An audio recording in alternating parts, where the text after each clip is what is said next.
angels on the line. The angels on the line. The angels, the angels, the angels on the line. Good people, good people. Good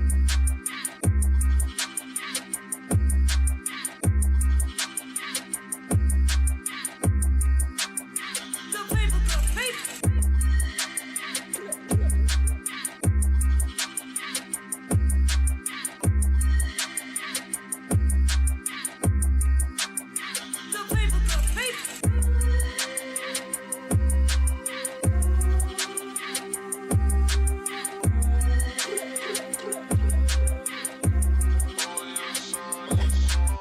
Good people, good people.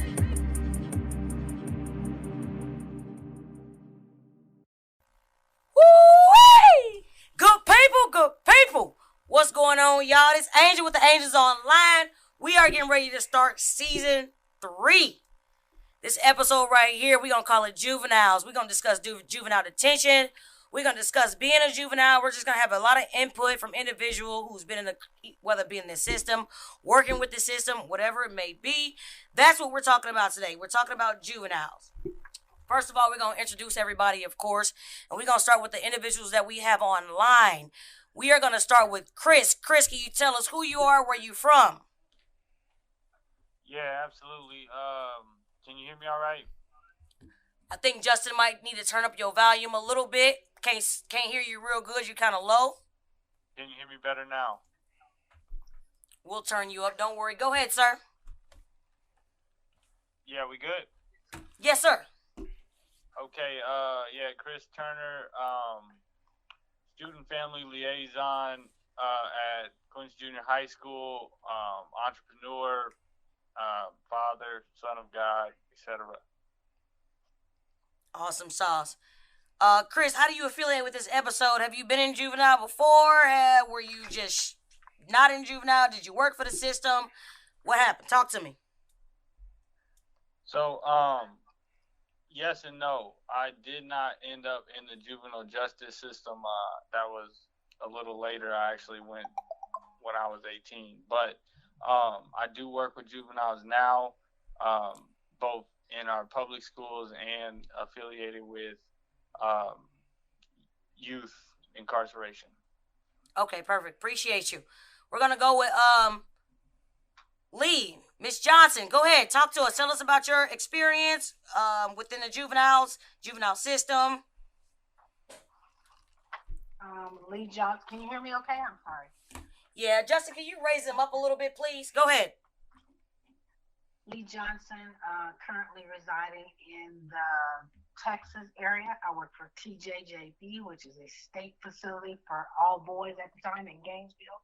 I've worked for juveniles for about 15, 20 years. Sorry, I'm telling my age there. I was never in the juvenile system, but I grew up with a lot of people that were. I enjoy the system a lot, especially helping the kids. I've lived in several states, so I've had the experience of, even in Hawaii, so I've had that experience of different type of kids coming from different outcomes. What else? I told you where I work. I've worked there for several years. And what was your last question? I'm sorry, Angel. No, you got it. You got it. You gave us information. You gave us your experience. We can talk about the rest when we get into questions and we get this open dialogue going. Wonderful. Wonderful. Thank you. We see we got some experienced people here on the line. Next, we're going to go with our Google call right here. We got Mr. Williams. Tell us who you are, sir. What's going on? Living the dream. We can hear you well. We can see you too, baby. Woo! Good people, good people. You know what to say. So I'm Ryan Williams. I'm from Kansas City, Missouri. And my affiliation with detention, I worked in St. Louis. Okay. With Miss Ramsey and Swink and everybody. And I worked there for about 6 years with the kids. I taught chess with the kids. Anything I could do to get the kids new experiences is what I was about. I come from not really like a juvenile background, but I was around a lot of things. So I know that you have those people that play that part as well. So I'm cool with playing my part. And so I'm just here to speak about it. Here we go. I love it. I love it. We're gonna start with those in the studio. Mr. Swink across from me. Talk to me. Who are you? Well, you just said it. Well, you better tell the people though. They gonna need to know No, more. no. I'm a OG Swink, St. Louis born and raised. I've been in it, worked in it. I worked in the St. Louis City Juvenile for 5 years by the grace of God. Philanthropist, activist, you name it, we doing it. Long as for the kids. Come on. You know what to say. I like that. Woo! We got a special guest today. We got Mr. Nick Williams over here. Go ahead, Nick. Tell him what you do, sir. My name is Nick. Nicky Slices. I own a pizza company in St. Louis, and I'm here to soak up a lot of knowledge on this episode. Wonderful. He ain't been in the juvenile system. He don't deal with the juvenile system. None of that. He's just here to be a part of it. He might have questions they want to ask. He just want to be a part of it. He might be able to help with his entrepreneurship. He'll be on episode 2, which is entrepreneurship, ladies and gentlemen. So, moving forward, of course, y'all know I'm Rhonda Angel Marie Diva Ramsey, baby. I'm here. Been in the juvenile Not been in the juvenile system, been worked in the juvenile system. My education, that's my background. Deal with youth right now in education. And of course, I'm the CEO and founder of the Angels Online. So, we're going to get right into it. And remember, we got open dialogue. We talk about different topics. Other people might have questions. We're going to hit these questions. Feel free to ask your questions if you hear something that someone likes and you want to engage in a more deeper conversation in regards to that question. Let's do it because people want to hear it. If you got the idea, somebody else has the idea, they might be thinking about it, they want to talk about it, and you know what my line is. Let's talk about it. This is Angels Online. First thing I'm going to ask, because when you hear juvenile, we know juveniles, we consider them youth. Adults or juveniles. We consider them youth. We can use the word youth, either or. Boys and girls, kids, children. Okay, so my question is, do you believe juveniles usually comprise males or females? Or which one more? We're going to start with Mr. Swink over here. I think traditionally, juvenile comprise more of males. It's a slow creep. Females used to be more your setup artists, things like that, and they might get in trouble in the long run, but now you have females who are more of actually doing the actions. So you see way more females being locked up, way more females doing the actual crime. So traditionally, like I said, you would see way more males in the juvenile system. I think it would probably be like 10-1 when we were there, if not more. But now it'll definitely be a slow creep to see the females being locked up more. Okay, anybody else want to chime in?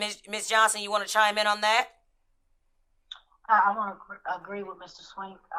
Every place I've worked, it has been about 10-1. The females haven't been there, but slowly they are starting to creep up. They're starting to either follow what the males are doing because they're involved with that male, or they're just, out there as a gang or with a bunch of girls trying to do what the males are actually doing. So I am going to agree with that.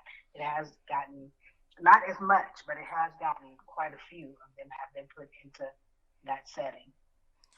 And another thing I want to add is that we have a diverse group here because Ms. Johnson has worked, as she stated when she gave her intro, in multiple areas, facilities dealing with males and females. So she hasn't only just been in St. Louis, Missouri. She's been in Hawaii. She's been in Arizona. She's currently in Texas. So she's seeing a little bit, and she's getting a little bit of this and that, a little bit of that, this and that, and the other. So Williams, go ahead, sir.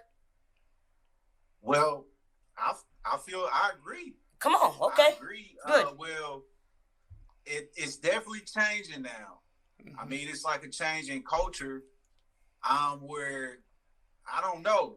It might have to do with society, because as the males are being taken out of the home, who used to be, it's kind of changing now. But I mean, you had females that were there raising the kids by themselves and things like that, while the kids, the young boys, were listening to their dads, wanting to be with their dads, maybe following their dads to the jail, even.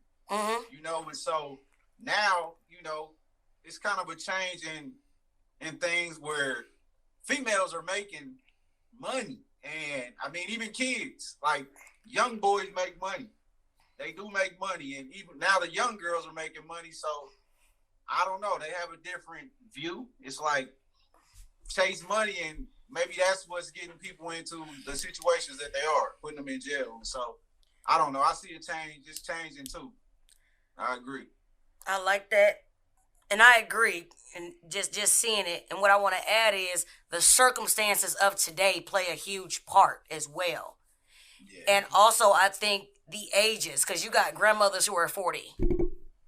Yeah. You know, and you got a lot. So when I look at the schools and I look at the community and the crimes being committed and everything, I mean, these girls are 14 years old.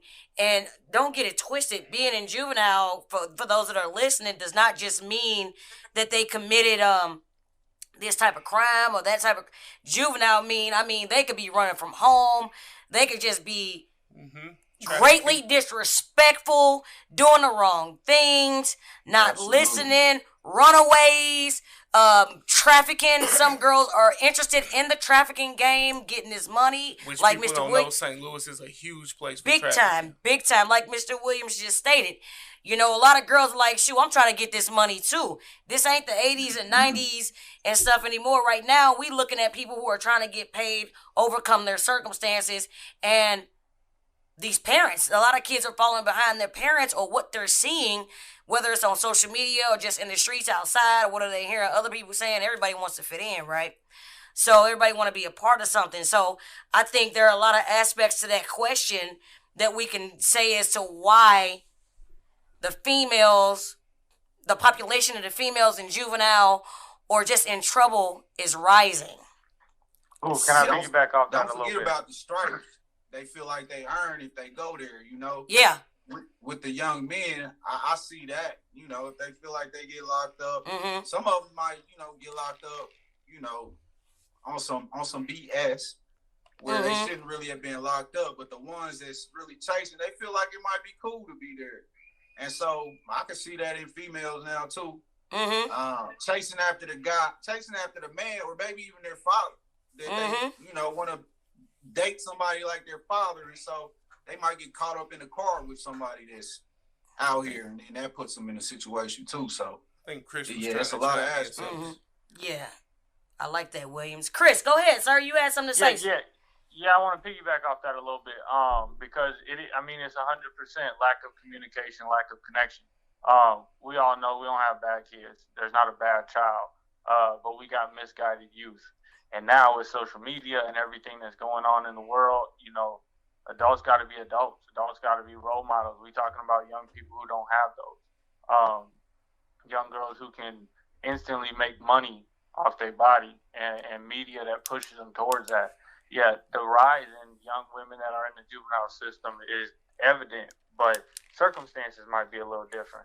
It might be more theft or less, maybe a violent crime, but some of the ways that they get in there are different, but they definitely are upticking. I work with students that are 11 to 14 years old, and 14 years old, you think you're grown, whether you're a boy or a girl. So, like, now with all the access to information, a lot of false role models, a lot of false information, youth make those decisions based on that information. So, like, we got a problem on our hands. We got some work to do for sure.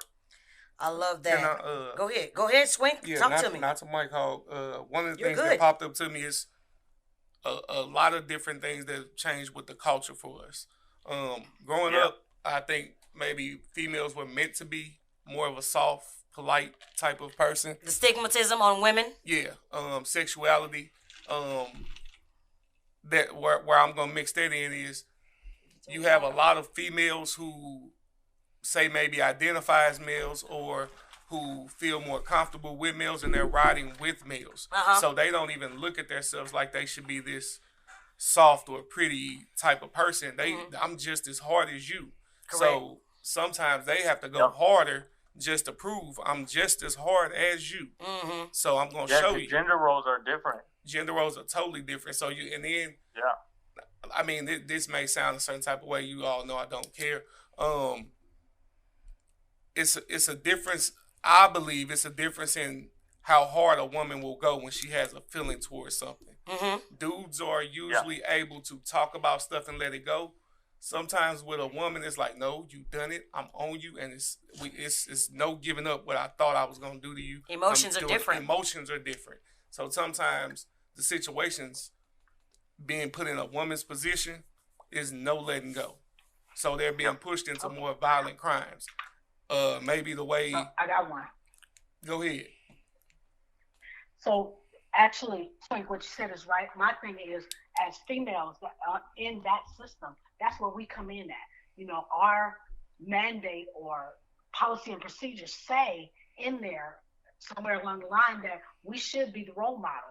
And a lot of times we're not seeing that. As people that work for detention or people that work with kids, we are the role model. Why aren't we teaching that? Why isn't that being passed along? What is the gap that's happening there that you can't say, okay, I took this kid to the side and I showed her A, B, and C. And then what I did was I went that extra mile to talk to the parent.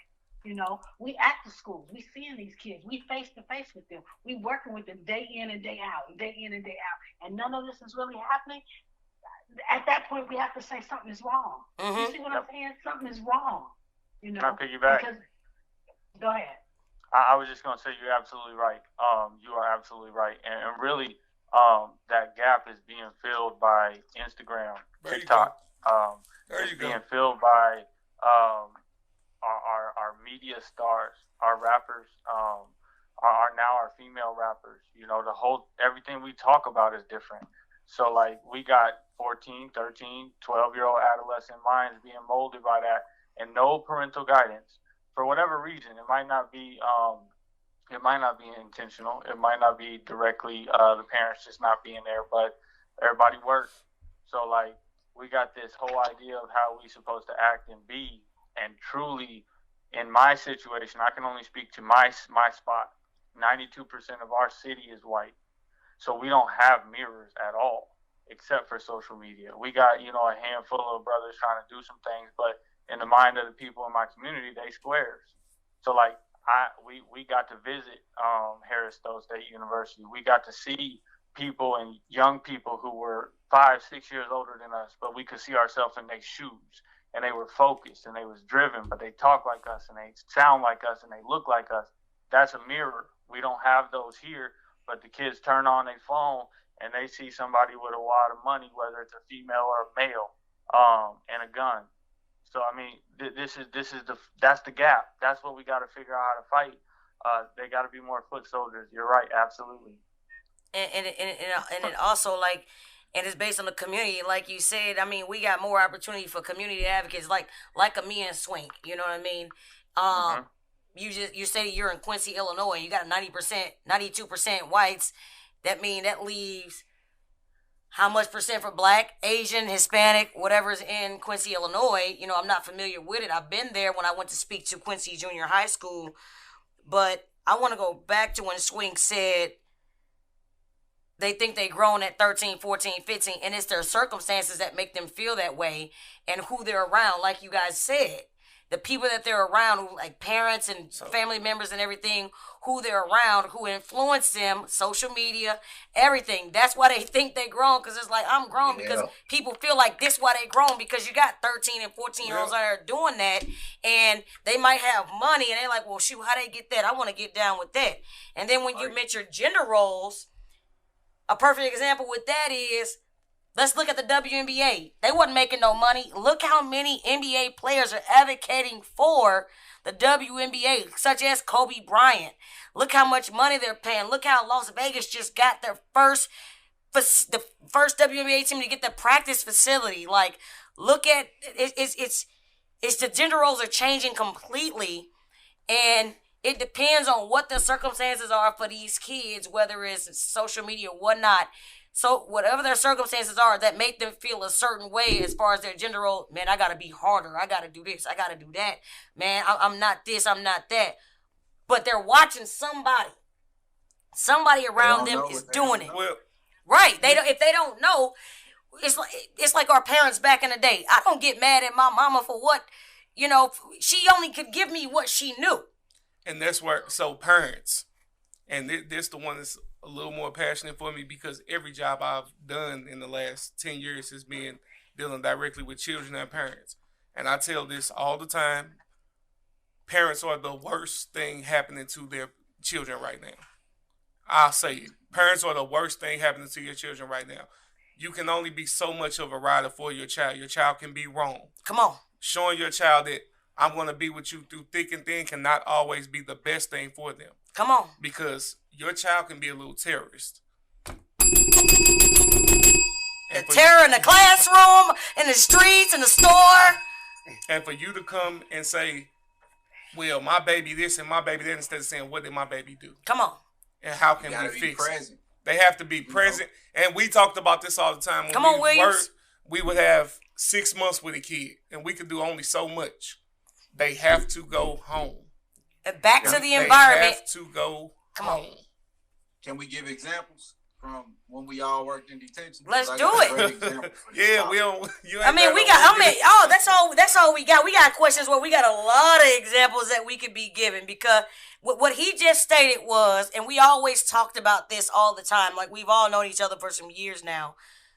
At the end of the day, we could do so much, but they got in there based on their environment and what they had going on. And Juvenile, no matter what state, country, whatever you in, when you leave this structured environment and you're not, adults in prison, they make a decision. When we get out, we gonna go back to doing what we're doing, or we gonna go out, we gonna get on probation, parole. We gotta leave that life. I seen people that left that life. I was a probation parole officer, and I saw people leave that life and do what they were supposed to be doing. I saw people who got in trouble and reoffended. I've seen it. These are facts. And when you deal with kids, juveniles, right?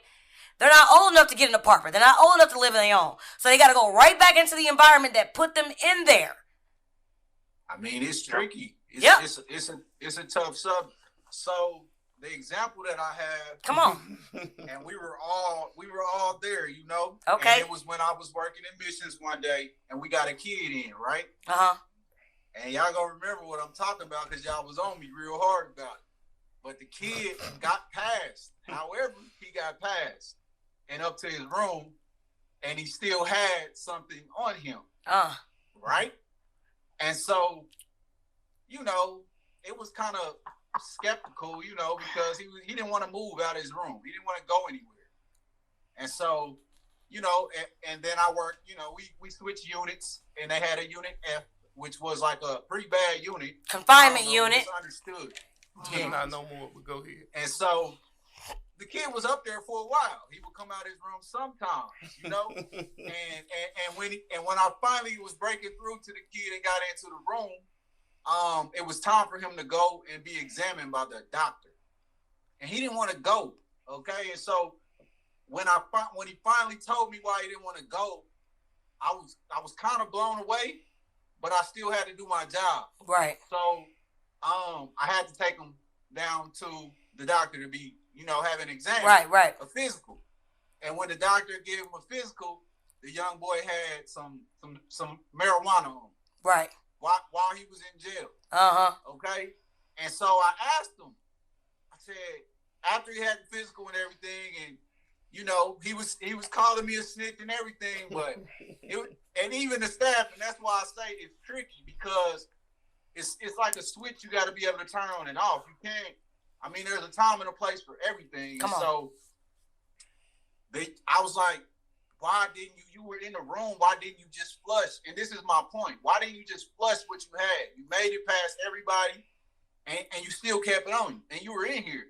And so what he told me was what made me think this. He told me that I have to sell this, man.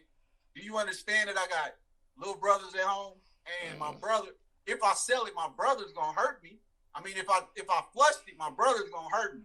So the influence, what we're talking about right now, is it's so strong. People don't even understand. I'm talking about this kid was in detention. Right, locked up. He came in, he sat on some marijuana for about 2 to 3 days, when he could have just flushed it and been free, you know? Circumstances. He got caught with it because he just sat on it because his brother was going to hurt him.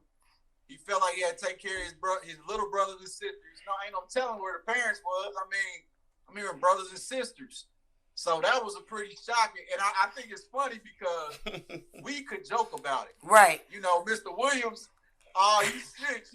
But it was like, even we were doing it. You know what I'm saying, with the whole snitching thing. You know, and I was like, dang, that's power. I mean, that's crazy. It is crazy the situations that people are in, and you know they're in them because of the environment that they're in. So, in their circumstances. That is a wonderful example, because anybody that is listening who have never dealt with it, you could be on the outside. For example, Nick sitting here to my right. Nick could be on the outside and he could say all this shit about juveniles. He could talk all this stuff. But until you in that situation, like the one that Williams explained, you will never understand. Just like how they talk about the way we put our hands on them. Right. Until you've been in that snap situation where you have to save somebody else's face from getting knocked off. Come on. You're talking, so. That's a whole other question. Hold on. It is. Okay. No, stop. We're going to stay right there. Pause. Okay. Pause. We gonna go and we gonna ask another question, because we gonna come up with all because it all tie in together. That's why. Exactly, it all ties in together. So I'm gonna ask, what are some of the most, and I'm gonna start with people online. And Chris, you might not know this. What are the most common crimes juveniles might commit? Ms. Johnson, what have you seen?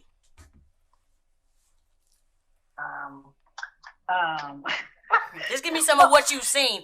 We don't know it because you've got a diverse background from Hawaii to St. Louis. So what are some of the crimes that you've seen juveniles commit? It's either been going to people's homes, stealing stuff, or car theft. And on the island, it was mainly car theft, but you don't have no place to go. It's an island. So right. We don't really hide out there, you know. But I told him, you steal my car, it's going to be hell to tell the captain.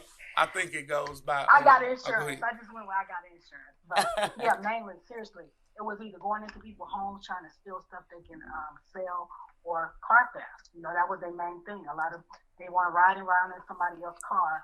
And my first thing is, you don't have a driver's license, right?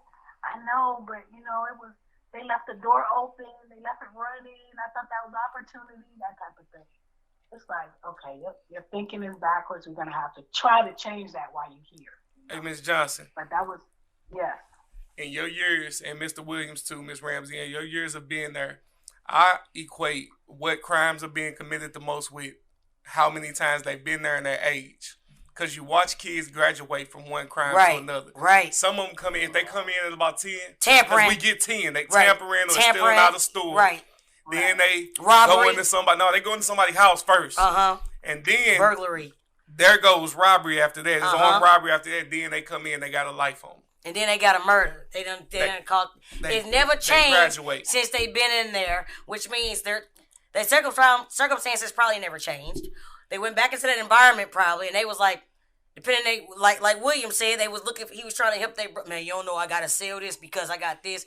It's like, oh, I'm gonna end up dead at the end of the day anyways. Or their parents are advocating for what they're doing, and we saw that firsthand with that shooting on the north side, I don't know, when we had that kid, and then his mama called him, and he went down there, he ended up getting shot and killed.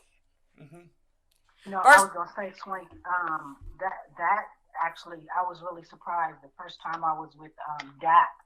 The kid, that was my first time ever, going to a funeral where a kid got killed. That was actually on my caseload, and I was like, wow, this kid's little brother was with him and started to go, and he told him, no, go back home. And that kid ended up getting killed. It would have been both of them at one time. I was like, amazing. And this kid, he went into somebody's, jumped over the little fence they have, went into the person's house, tried to come back out, and the guy shot him.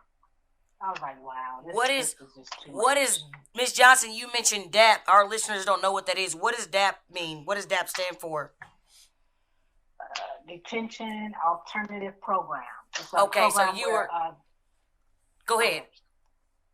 It's an alternative from being locked up from detention. What they do is they either put you on an ankle monitor or they give you some type of...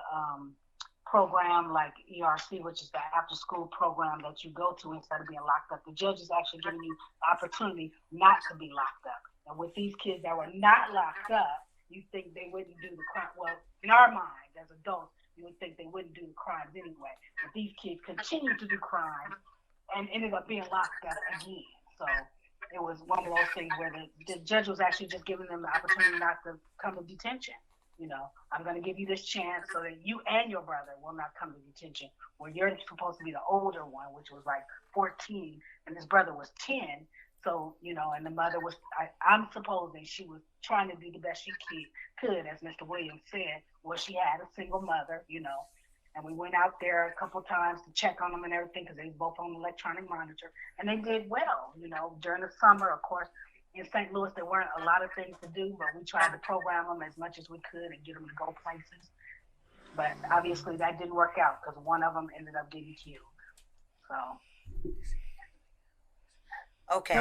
And let's not forget about how kids may just come in just because it's comfortable. I mean, talk about it. I want to talk about because I've seen a lot of kids. Well, not a lot, but a good percentage of kids that fell into that school to prison pipeline thing, where implicit bias was working against them in the school. So they're in a school, and somebody that doesn't grow up around them doesn't understand their lingo. Come on. Lingo or the way they carry themselves. Come on. Whoo. And then that authority steps in and uses their own judgment when they don't understand the kid, and that sends a kid to detention or juvenile. When that kid gets there, they have people like us, and so we have to be very careful too, because once they get there and they feel comfortable, it's crazy because it's like, man, this place ain't so bad. Mm-hmm. And they eating. They eating. Coming back. Oh, let me in. Because they're around people. Chris wants some. And they can switch. They can code and everything. And so right. It's crazy. And it's a lot of things that send children to juvenile that mess them up. Mm-hmm. They shouldn't have been there. And the thing is there, they got a whole different outlook on life. It's like a school. But the thing is when they get there, it's funny because we find out so much more. We find out that they wasn't eating like they eating, you know what I'm saying? Because you got a lot of kids in these schools, especially St. Louis City or even Kansas City, wherever you at, Texas, it don't matter. You got a lot of kids that are in these schools who their meals come from school. And every school don't offer a snack. Juvenile, we offer breakfast, lunch, dinner, and a snack, right? You're going to have it a horse. Okay. We offer, and then the school that I be working at, that I help out at, they offer a snack at the end of the day too, and it's a drink and a snack. You know what I'm saying? I didn't have that growing up. I didn't need it. I mean, I didn't know nothing. It wasn't a norm, so it wasn't like I was missing out. We eat when we get home, whatever. Right. We had breakfast, and lunch. That's it. But these days, when being in I didn't go to an inner city school, but I'm looking at it and I'm like, okay, and when they got the juvenile, and you think about it, after you've worked in the juvenile system, if you've been in Texas, whatever, because I've been in Texas Juvenile Justice Department as well, which is where Miss Johnson is at right now. But you look at it, and it's like they getting all these snacks these days and these meals, but parents out here selling food stamps. Parent out here, let me give. It's deep as hell. And all we just hit the surface because Chris, the kids get locked up. Chris on the phone. Chris he trying to slide in. Chris man, I want to get in on it because it's all. I mean, I got so Chris much. From Quincy. We got so much to say about this, but Williams, you're exactly right, because when they get in there, we get to learn a whole lot of stuff, because that teacher that just messed them up, you just added to it, and you wonder why they say so angry, because you don't understand what they're going through. They hungry. If you don't have they empathy, sleepy. If you don't have empathy or anything, see, sympathy and empathy are two different things. But see, I'm gonna pause right there. Chris, go ahead, sweetheart. Hey, thank you for tagging me in. So, first and foremost, we talking to everybody around the country, right? We're not just talking about one spot.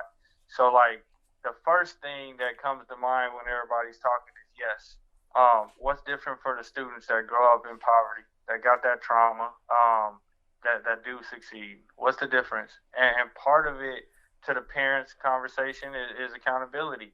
Like, how do we protect but not undermine the mission? We want our children to be great, but every time they make a mistake, we defend it. So they never take accountability. When we talking about where I'm at, right? this is something that's been going on. Not necessarily any oppression. Like, it's just the way things are. But how do we fix it? See, I'm the stopgate before they get to y'all. Hopefully, ideally. But I'm working with young people who are misguided.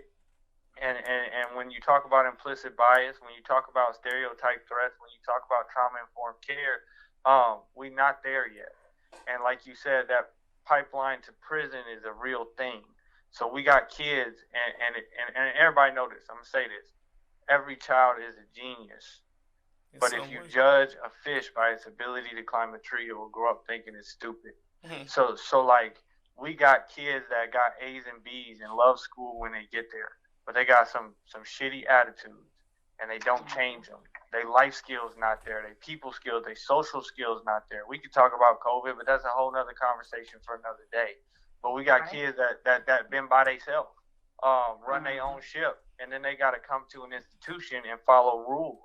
Like, that don't change no matter if you're not eating or not. That's something that's in the world. As ugly as that sounds, we got to figure out how to overcome that. Yep. So it starts with knowing who you are. We got kids who don't know who they are. It starts with having confidence. It starts with those things that kids don't have in elementary school. So by the time they get to me, they misguided as hell, excuse my language. But then you add on top of that, we have a lack of connection between adults and students, because mom is not sitting there having a coffee table conversation. I don't say kitchen tables because we didn't have them, but ain't nobody sitting around the couch talking about you need to listen to Miss Teacher because she's right, and even though she said something you didn't like, it's her classroom, and we got to figure out how to do that. Now they're like, this motherfucker, like, man, I can't believe she said that. We trying to protect our children, but at the same time, we giving them a message that school don't matter, that education is not valuable, that building your brand is not something that's important. So, like, that's where I come in. I mean, Rhonda noticed we started a program where we bring kids those mirrors. We set goals. We work on everything from accountability, respect, build your brand, the importance of being coachable and having a growth mindset. We do that every month. Those young people buy in, but they have to have somebody there that, like you said, speak the lingo, sound like them, talk like them, they can relate to. Because if that's not there, we lose them at an early age. They end up becoming a statistic in the community, and then they become a role model for the next generation that's watching them stand on the block and sell drugs. So I had Let's stop to with catch. that. Let's Go stop with ahead, that. go ahead. Wait. It's only one of Chris. That is only one of him. He is the example. One out of millions of schools. One.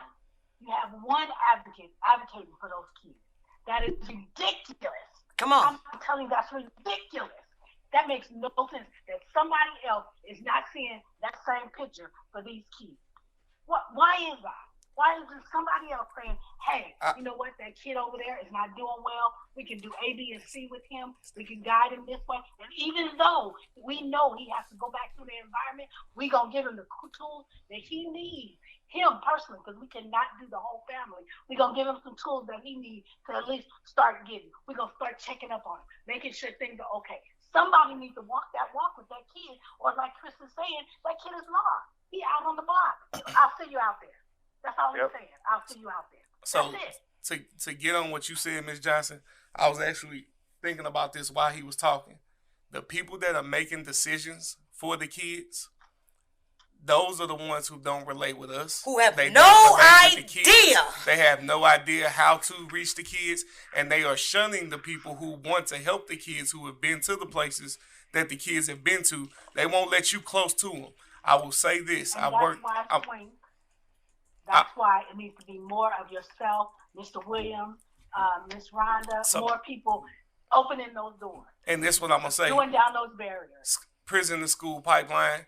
I'm in a school now. So working from the prison to the school, youth workers are discouraged. Like, it's not teachers just, most of these people did not go to school for years to not want to be around kids or to not deal with kids. But when you have the kid already against you and you fighting that, but you signed up for it, so you with the shit, let's go. But then the parent is against you, the principal is against you, the lawmakers are against you, and everything that you, it's like when you know the answer to something, you sitting there raising your hand like, me, and they looking around you because if you make that decision and they don't get the credit for it. We watch this in the juvenile. Y'all know what I'm talking about. If they don't make the choice to do something, it's not a good idea. And then once they use your idea, they're not going to let you do it, so it's not going to hit the same way. The only way, it's really fighting an uphill battle. We need more people, but the people who want to do it or who tried to do it, they're discouraged. Like, I'm watching teachers cry every day that just want to help. But then you got some teachers who see it and be like, who attitude, excuse my language, but don't excuse my language, is fuck these kids. They mad at their kids. No. Then you got the kids, and then you got, because you got these kids that might be bad or whatever, you got these parents that behave this way and they like to hell with it. They might be tired of what they doing. It's so many different reasons why they might say that and have that attitude. Or they thinking the same thing that you just said. Teachers gonna think that about you. He trying to do this, man, he doing too much. He don't like, adults are just big ass kids at the end of the day. Because they have jealousy issues, they have all these things that come with it. They have these problems they don't want to acknowledge. They hurt too. Correct. And guess what? The Angels Online ain't just for the kids, it's for the adults too. Because you got a lot of adults who teachers. Just because you teach science don't mean you have trauma that's been answered. Yeah. You got unanswered trauma too. You're going through situations too. Hey, but check it out. What's up? Listen, hold on, Chris. Oh, wait a minute. Oh, hold up. Go ahead, Williams. Okay, go ahead, Chris. Go ahead, Chris. I can remember. I was just gonna say, I want to say this, like, for everything we talking about, there are a lot of people that want to change things. There's a lot of people that really are struggling and want to help kids. They just don't know how. It's like this. You know what I'm saying? If you keep giving me a screwdriver to fix my Cadillac, and I'm using the shit out this screwdriver for 3 months and ain't nothing changing on the engine, because I really ain't supposed to be working on the battery. I should be on the alternator, but I don't know how the engine works. So like the tool ain't helping me. So we give them tools. We say, okay, use this development. Go get this training. But like, they don't understand how trauma affects the brain. They don't understand how to use the tools that they have on hand to make it an organic change. But it's not always impure motives. There's definitely teachers exactly like you said, and there's definitely principals exactly like you said. Where do we start? Where do we start with the ones that is trying to buy? I believe, like you said, what Quincy Jr. had, that's why you're there, Chris, because they wanted all this change, but they didn't know how to do it. You said you lived in over 90% predominantly white, and they know they can't relate. They need help, right. And they asked for help, and they got the help. Even with me going out there, they said they needed the help. I'd come out there with all these people and them kids would be like, oh my God. Like, wait a minute. People look like you, they do normal things. They out here trying to make something shake right now. And like you said, I believe that they are trying. But if you trying but you don't know how, you need to ask for help. From people who've done it, lived it, and everything. And the best thing about it is, like, the people that's on here lived through it. You know what the Angels Online is about. Personal experience, professional knowledge. Why? I have all of them. And so do some of these people right here. Swink, if you don't know, if you listen to this episode, Swink is on season 1. Okay, which is Diamond in the Rough. Focus on overcoming your circumstances. Swink came a long way, and he's taken all his tools and resources and his advocates, all the people that helped him, that still help him to this day, and he's making moves for people right now, like he said, philanthropists.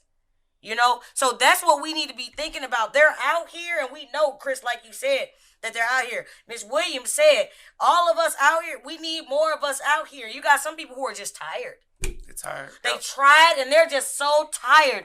Why? Because these rappers getting more acknowledgement. These athletes, everybody getting more acknowledgement and everything else. But it's like, hey, it's not about acknowledgement. We just trying to do something. But guess what? When it's coming from our own pocket, we got to survive too. We got kids and families and everything else. It's just, life is lifing at the end of the day. Hey, Ramsey, me and Will used to talk about this sitting at the table all the time. The reason that kids are not getting help is because it was never meant for them to be helped. Come on. And that's why we going through what we going through right now. It's a reason that they push us to the back, the people who want to help, because, like we said, it's what a did you just say? That's what, same. That's they what I'm saying. They don't get paid if we help too many kids. If everything changes around, they don't get paid. Me and Will talked about this all the time. Shout out to Mr. Mayfield. I'm And like he wanted to be here, FYI. Shout out to Kalen Mayfield. He I'ma wanted to tell be you, here, but he could not based on circumstances. But he will be on season 3. Don't worry about it. Swink will they'll be back. Kalen made it possible for me to say, I'm going to do it my way. Yep. I brought in the straight streets. I remember. And when I say it was making a difference. My guys had guys who they looked at in their neighborhood and was like, I know him. He got that type of credit. Like, we have to listen to him because it might not go the way we want it to if we don't listen to him. Come on. I brought them type of guys in there. And those are the type of guys who, when they look at those records, they saying, no, he can't come in this building. Why not? You going to catch a wolf with a sheep? They eating them sheep alive that you sitting in there. Every sheep you sitting there, they eating them alive. You got to understand the lives these kids live. Come on, Will. You know what you know what we did. That was my point, man. Because you get these, they hire people, they put them into school, they get burnt out. And I'm not saying it's easy working in school at all. Speak it. No, you speak it. It's worse than in jail. I'm doing both. It's not. It's worse than detention because you see stuff online. You see the teachers fighting back now. Yeah. They getting lashed out, right? And I don't agree with them fighting back because there's a time and a place for everything. But social media messes that up. Now, granted, I'm not going to have a kid in my face, but I'm going to know how to, handle that situation based off the skills that I've gained for that moment. And then there's ways to check these kids, man, because there were situations when we were in detention where I had to tell, like, my higher-ups, well, you go do it then. Because it'll be times where a kid would try to put me out of a place. And I'm like, I'm not going nowhere, bro, because you got to be firm. Fair and consistent. Come in soft. Come on. You never get hard. Hey, come on. Firm, bro. You got to be firm. But and then you give a hug. You know what I'm saying? You give a hug after that. Like, I just have this thing with kids, I think, and I'm able to, they see me as a friend. I don't know, maybe because how I look. But then they talk to me and it's like, yeah, we're probably not going to get anything off on this guy, because I'm firm. And I'm not disrespecting the kids. Not at all. I give them respect. But at the same time, there's nowhere they're going to budge me. You know what I'm saying? If they try to, whatever they try to do. I see it online where kids getting fights with teachers. And I'm like, yeah, that could be much different. You know what I'm saying? I believe that's a lack of classroom management. I'm just not getting, I've never had that issue even being in the classroom, but it's also the delivery. We're trained, like you said, Williams, we're trained to do this. If I go to school to be a science teacher, I'm going to go teach science. I have never been in an altercation in my life. I don't know anything about the kids, especially if let's just use the St. Louis city. I'm going to the inner city and I want to teach science. I'm going to tell you about photosynthesis. As a kid, you look at, man, I don't give a damn about photosynthesis. I'm 13. I'm hungry. Why you know what I'm saying? It's like I'm walking in this class, I'm walking in, whereas I'm coming in, I'm not teaching you photosynthesis shit. I'm sorry. Hey, man, sit down. Yeah. We're not. Why? Because I said so. Because I said so. I'm sit down, please. And I'm going to say please because I respect you. Look up to no man, look down on no child. I'm going to meet you where you at. I haven't disrespected you, have I? No, you haven't. Okay, so is there a problem? See, when you bring that energy and match them positively, it's hard. It's like the kid have to force themselves to be angry. Like, why you mad? And then you ask, hey man, why you mad? Hey, I haven't disrespected you. You know what I'm saying? Violence, and then it comes to a restraint. You got teachers fighting kids because they don't know how to do a physical restraint. And they don't want to teach them. And they don't, exactly. They don't want to pay the money to teach them how to do a physical restraint, a professional physical restraint, handle with care, whatever it is, APT, CPI. Teach them how to do it so they don't CPI hurt them. training. Huh? What do you mean by it's physical human restraint? behavior too, though. Exactly. Because if I come to a grown-up firm, they're going to not be, I work in insurance now. And right. I talk to people on the phone, like work comp insurance. Yeah. Uh-huh. And I got people trying to get over on me all day. And guess what? I'm kind of firm on the phone. Right. It's not a game, you know what I'm saying? Well, we can still handle business too. It's just behavior. And people think it's the kids. It can be the teacher sometimes. I said adults are big ass kids. I said that. They deal with drama. They have their own biases. They have their own personal perspective. They want to put on the kids. Well, this kid doing it. But for real, I don't have no problems with my kids in my class. Hey, take a seat. But I see other teachers who come in my class. I don't even want to miss a day. My kids I'm the most structured, and they don't want me to be there. Hey, man, sit down. I stay on them 24/7. But they don't want me to leave. Because if somebody else coming by, I don't even want you raising your voice. Why are you raising your voice? And I ain't got to raise my voice to get my point across. Just talk to them. Talk to them. Make it make sense. I don't teach science. I teach life. I teach reality. And I give an example with all my things that I talk about. I give a life example. You snitching and you mad because he did this. But if you walk into a store and the police catch you and not him, you going to be in trouble, right? Let's talk about it. Teach them, because Miss Ramsey not gonna be with you out there. I'm here with you right now. Swink, Williams, they're not gonna be with you. You know what I'm saying? I'm gonna go back and pause. Nick asks, because he's a guest, he asks, what I mean by physical restraint? If a kid put their hands on you, what are you gonna do?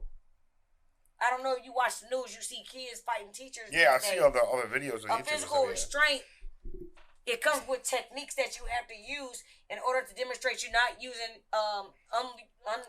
unlawful use of force, deadly force, not using those things. Striking.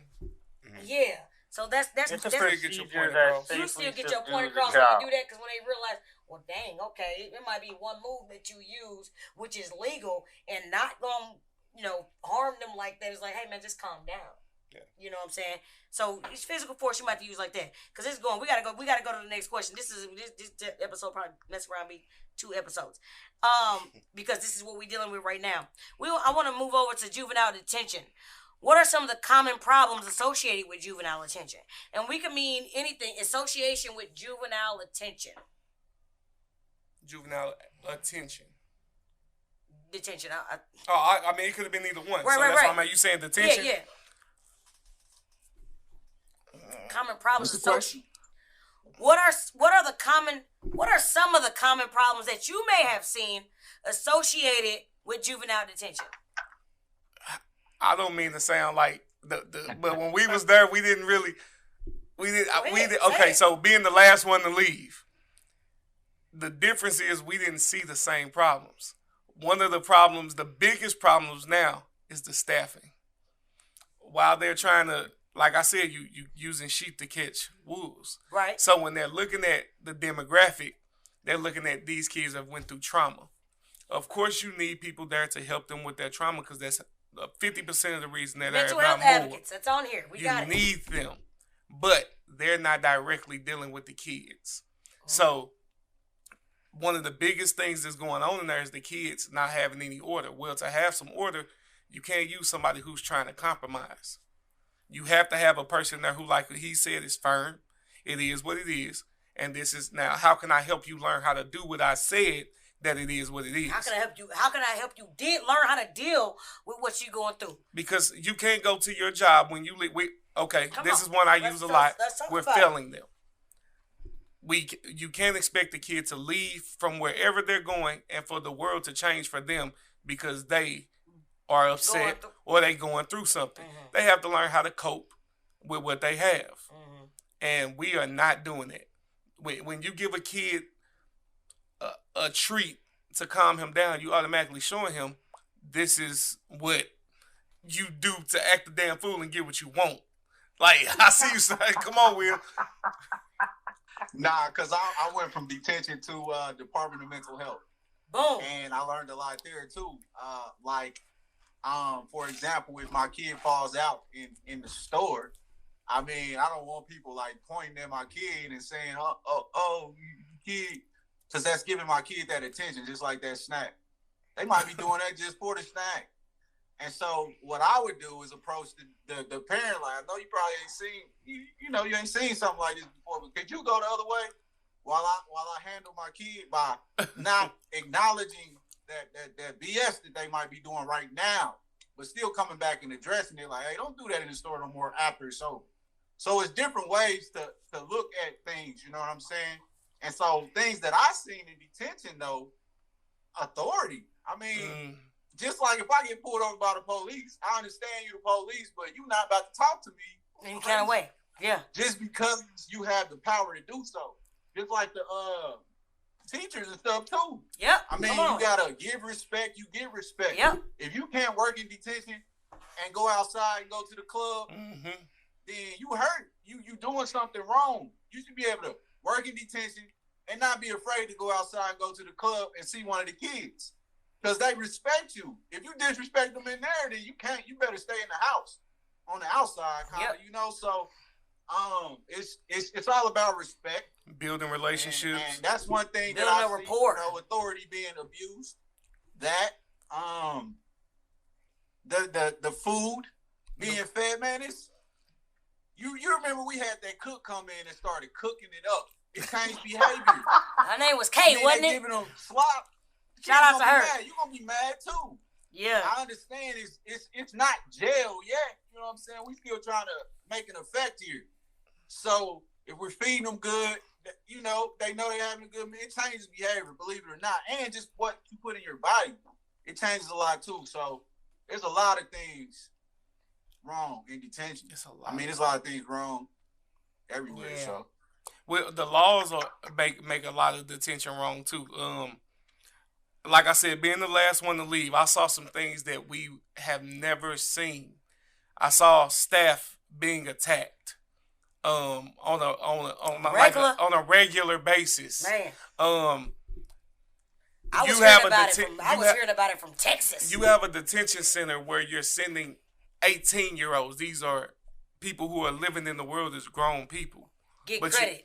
And you want to treat them like kids again. You cannot do that. They never belonged there. The facility was not set up for them to be there. And you never had the staff there to handle another grown man. Because like he said earlier, as a grown man, I can't come and talk to you any type of way. You got to have somebody there who can come and say, hey, look, let me rap with you. This how I need this to go and this why. I need you to understand that you're going to go to the next level. But before you go to the next level, it's going to be a foul. And with that foul, it's going to follow you. Let me prepare you. Let me get you in right. the right way. Yep. So he know that I actually do give a damn. I'm here for the good part. I'm trying to help you be better, preparing you for whatever, because if they come in 18, they already know what their crime is. They already know what they looking at potentially. Yeah. They was never silly when we was there. They was never stupid. They knew, man. They tell us real quick. Man, I ain't going home. I already know. I don't care. So let me get you right before you go. I'm up for certification. Because you 18 that's in where here. that firmness comes in. Good right. Too. I'm here for certification. Hey, man, go ahead. You got to learn how to be an adult now, because when you get in there, they going to fuck you up. Pretty much. Because if you mess up what they got, this prison. It's a different ball game. And that's the thing. So when you bring your kids in at 18 and you like, all right, we're gonna give you a snack, and we're not prepared for that. We're going to make sure that you have this. Kids was escaping. Hey man, I'm not finna do. Man, what y'all playing? Right. I'm not finna. Or they will act up so much that they say, "I want them to come get me. This is for kids. I'm finna act a damn fool until they come get me." Cause I already know they can't touch me. They can't do nothing to me. Cause the rules done changed. Just it's crazy because it's all real. This is all real life. But to the point that was just made, the first approach with the candy is a lot different than, look, man, I really care what's gonna happen to you. Now I'm saying it, but you see it. You know I care about. I give a damn what happens to your life. I don't care what you got to say until I know you care. So that's a lot different than the reward when you throw a fit. And no one's gonna follow somebody, and if they can really see. If you faking, they know it. If you acting like you care about them, but you just trying to get through the day, they know it, and they show it. That's the same as FYI. That's the same as teachers as well. Kids know. I done had kids tell me, man, they don't care about us. They just, and the kids gonna have your back if they know you care. Yep. You damn near don't have to say nothing to her. I got plenty of them, boy. Yeah, they got you. Your kids gonna take care of you if you taking care of them. I got a question, because we were talking about mental health, this is an obvious question. We can answer real quick. Do some juveniles and teachers have mental health issues? All of them. All the staff have mental health. Everybody on the phone. There's not a person. including the staff. I'm talking about, look, everybody in the world has PTSD. Everybody, because somebody, what may not be traumatic to you, was somebody, they went through something that was traumatic to them, and it's still there. That's all. Everybody got, it's everywhere. And actually in prison, it might still be, but prison is where most people was found, that's when people were diagnosed the most. Prison, when they got that free health service, that's when the mental health problems was figured out. A lot of people had to go to prison to figure out that they actually had a mental health problem. So the opposite of where kids, okay, if you commit a crime when you were a kid and you always committing crimes, you go to where? You eventually go to jail. If you do your schoolwork and you do all the stuff you're supposed to do in school, get straight, you eventually go where? After high school. College. I seen more people kill themselves working in a college than I did working in juvenile. Because all their problems are going unnoticed. How many suicides we've seen? All these things, they go unnoticed. Nobody's addressing them because if the topic ain't popular, we ain't talking about it. If it ain't what people, nobody wants to be vulnerable. Nobody wants to be embarrassed. Nobody wants to be a part of that negative lifestyle or sound that might be going on. Because it hurts feelings. We are a society based on not trying to hurt people's feelings. Come on. It's as simple as that. I might say it's as simple as that. For some people, it might not be that simple. We got to be transparent and be honest with ourselves here. So, but that's the thing. A lot of these kids, they don't know there's something wrong with them. They just doing what they doing, and they probably sit in a room and ask why. You could be a third or fourth grader asking, "Damn, what's wrong with me? I can't sit down. I can't do this." But you got a lot of parents who are not being honest with the kids, who are refusing to get help, who are being in denial. There you go. Correct. It's called being in denial. So we answer that because mental health, we talked about in season 2, episode 9. Make sure y'all tune into that. We talk about mental health. To go back to what's wrong with the juvenile, that question. That was that right here. Yeah. We had a kid, and I'm not. We all know we can't say names, but we had a kid who we know needed some serious help. He committed a serious crime. The day he came in, he went to a birthday party and had cake and ice cream, all types of snacks, and played bingo. You remember? They came into that. You know what I'm saying? It's like how you come into a damn birthday party, committed a murder. The day you got caught for committing the murder, that's what you walk into. So we creating a false narrative like this, like jail like chill. Yeah, and that's one of the other things wrong with the juvenile. I understand that we're not supposed to send them back through their trauma, but we're not supposed to make them think that this is an okay place to be either. Because somewhere there's a friend or family member mourning. This is a crime because if they would have been 2 years older, that person would have been in St. Louis City awaiting trial with their face plastered on the newspaper and everything else because feeding them cake and ice cream, and this motherfucker sitting here talking about some. Man, I'm just getting ready, man. I'm prepared. I'm finna go ahead and plead guilty. I'm finna go ahead, you know what I'm saying, blah, blah. This is murder we talking about. You walking around blasting people and you eating cake and ice cream. To go back. I watched the police officer was killed here in St. Louis, and this kid was some of them, I'd be good if they give me a burger. Bro, you killed a sergeant out here, and this is what you telling them, and they trying to agree with you? They trying to say, oh, okay.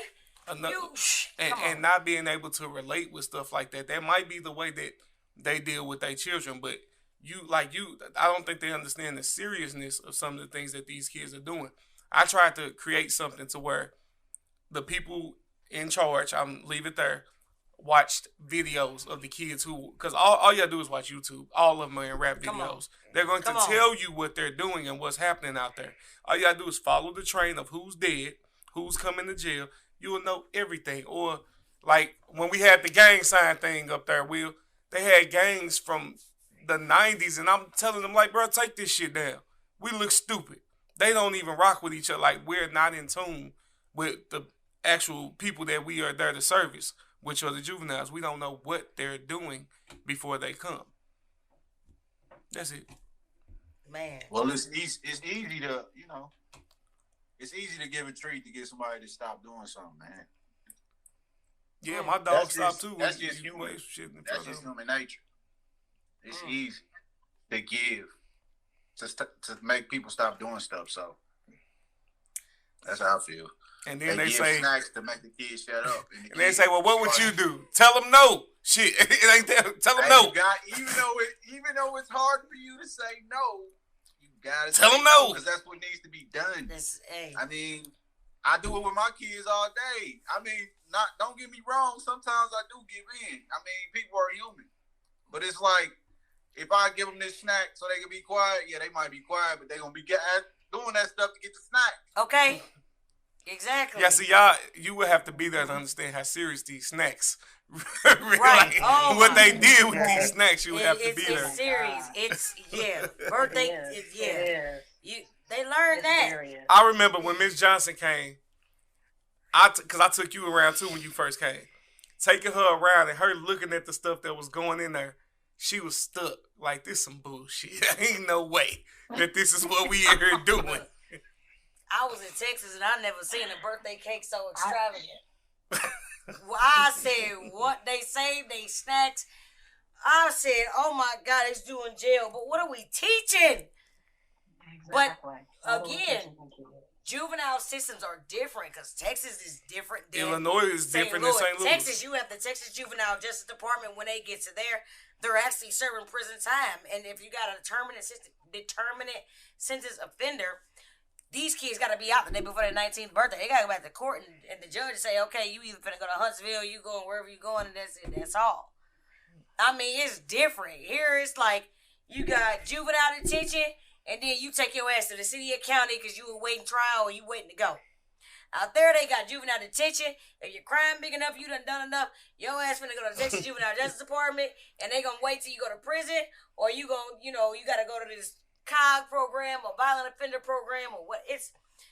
So you see the difference between all these states, but because we running behind.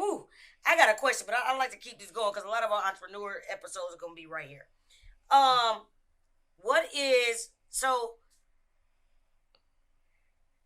What challenges do you think juvenile detention centers often face? One of the challenges is staffing. Say that again? That's the biggest one. Staffing. Come on. Issue. You burning, first off, here, they burning their people out by doing all this overtime. And then you hiring people that think we doing daycare. It's like, what? There you go. Where are we? Oh, we're not supposed to sit behind the desk and just look at the kids. What? Did you read the job description? Did somebody tell you wrong? I'm not understanding how we got to this position. You mishandle them. You mishandle them. Now you look at a charge. So now everything that you worked for can go downhill, and you could be going to jail. Yep.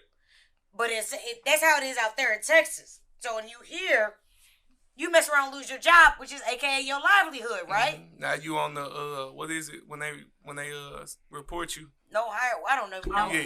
Yeah. You know what I'm saying? You a no hire list. You out here. You know what I'm saying? So, I mean, that's what they face, and then you face what you just said. You got real serious offenders coming in here at 17, 18, who's been in the streets for 4-5 years trying to survive, who been making it, who grown ass men coming in, and now you want these officers to deal with them while you want to continue to make.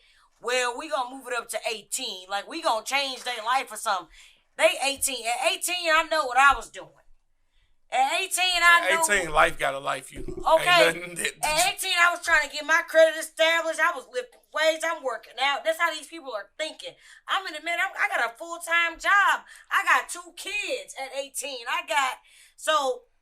And you want to bring them in to babysit and get them a snack and birthday cake. So juvenile detention centers face a lot because you got to think political. I don't do politics by any means, but that's something that play a role as well. Politics. So with St. Louis, we have bred a lot of awesome people that are in the juvenile that are out in the world now doing other jobs, because just like teaching, we are way underpaid.